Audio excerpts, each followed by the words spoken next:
Okay, you guys, our question of the day today wanted us to draw the diagram for nitrogen 15. So nitrogen 15 is just the name of the element. So we can find nitrogen on the periodic table, and you're going to learn what the 15 means today.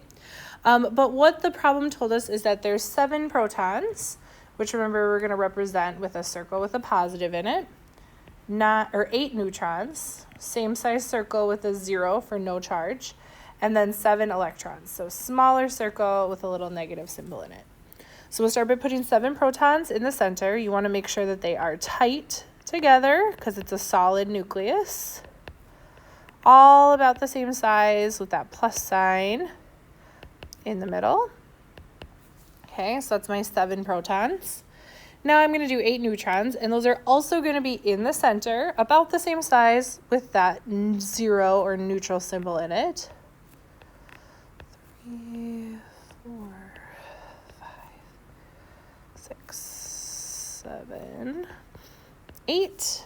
Okay, so that's my neutrons. And now I'm going to do the electrons. And the electrons go in orbitals around the outside. So I'm going to draw my first orbital here. And I'm going to put 2 electrons in my first orbital. Remember, they're smaller and they're negative, and they don't like each other, so they're far away from each other as possible. So I'm going to subtract 2 from that, and that leaves me with 5. So those 5 have to go into a separate orbital.